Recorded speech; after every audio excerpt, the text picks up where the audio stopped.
कक्षा 12 हिंदी साहित्य की पुस्तक अंतरा का तीसरा पाठ सच्चिदानंद हीरानंद वात्स्यायन अज्ञेय की दूसरी कविता मैंने देखा एक बूंद। मैंने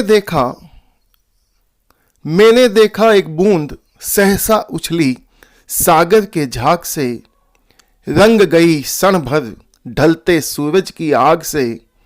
मुझको दिख गया सुने विराट के सम्मुख, हर आलोक छुआ अपनापन है उन्मोचन नश्वरता के दाग से। मैंने देखा एक बूंद सहसा उछली सागर के झाग से।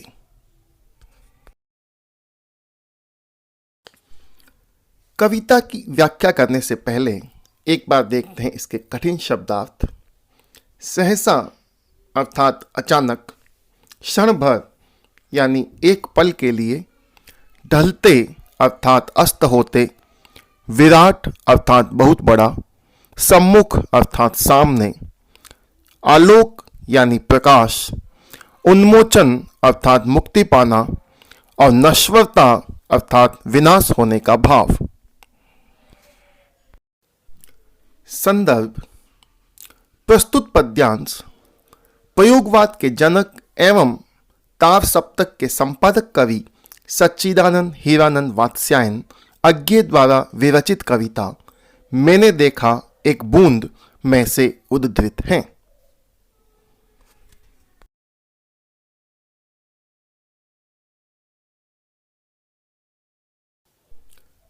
अब देखते हैं इस कविता का प्रसंग। प्रस्तुत पंक्तियों में कवि अज्ञेय ने समुद्र से अलग प्रतीत होती बूंद के माध्यम से जीवन में क्षण के महत्व और क्षणभंगुरता को प्रतिपादित किया है। अब हम लेते हैं इस कविता की व्याख्या और उसका भावार्थ। पहली पंक्तियां हैं, मैंने देखा एक बूंद सहसा उछली सागर के झाग से। कवि कहते हैं कि मैंने देखा कि समुद्र के झाग से एक बूंद उछलकर अलग हो जाती है। सागर की बूंदों का अस्तित्व समुद्र के भीतर नहीं है। समुद्र की बूंदों के असली अस्तित्व का तब पता चलता है जब वह लहरों की झांक से उछलकर अलग हो जाती हैं और सूरज की तपिश के कारण जब वह आसमान में भाप बनती है, तब समुद्र की बूंदों के अस्तित्व का बोध होता है। अगली पंक्तियां हैं, रंग गई क्षण भर ढलते सूरज की आग से। सागर से अलग हुई वह बूंद अवश्य ही घबराई हुई थी, चिंतित भी होगी, किंतु उसका भाग्य अच्छा था। ढलते हुए सूरज में भी क्योंकि असीम प्रकाश होता है, उसी ढलते सूरज की सुनहली किरणों से उसका अंग अंग चमक उठा। एक पल के लिए ही सही, किंतु उसके अस्तित्व का महत्व पता चला। कवि अज्ञेय ये बताना चाहते हैं कि समुद्र की बूंदों की तरह मनुष्य के जीवन का हर एक पल बहुत ही कीमती होता है। यहां अगर अलंकार की बात करें तो अनुप्रास अलंकार का प्रयोग हुआ है। कविता की अगली और अंतिम पंक्तियां हैं, मुझको दिख गया सुने विराट के सम्मुख, हर आलोक छुआ अपनापन है उन्मोचन नश्वरता के दाग से। यहां कवि कहता है कि उस अकेले क्षण में मुझे अद्भुत अनुभव हुआ।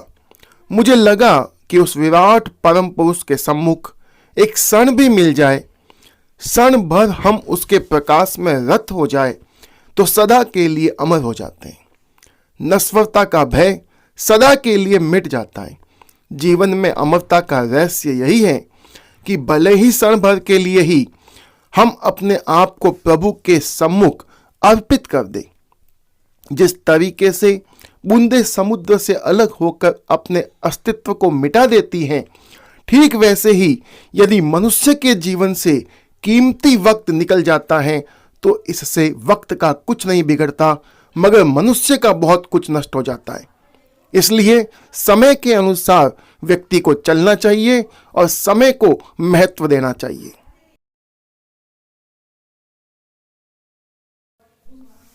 अब हम लेते हैं इस पद्यांश या इस कविता का विशेष और शिल्प सौंदर्य। यह समुद्र संसार का, बूंद व्यक्ति का और सूर्य ईश्वर का प्रतीक है। पद्यांश में अनुप्रास अलंकार का प्रयोग हुआ है। पद्यांश की भाषा सरल, सुबोध और भावानुकूल है। पद्यांश में खड़ी बोली हिंदी भाषा का सुंदर प्रयोग हुआ है और कविता में मुक्त छंद का सुंदर प्रयोग द्रष्टव्य है।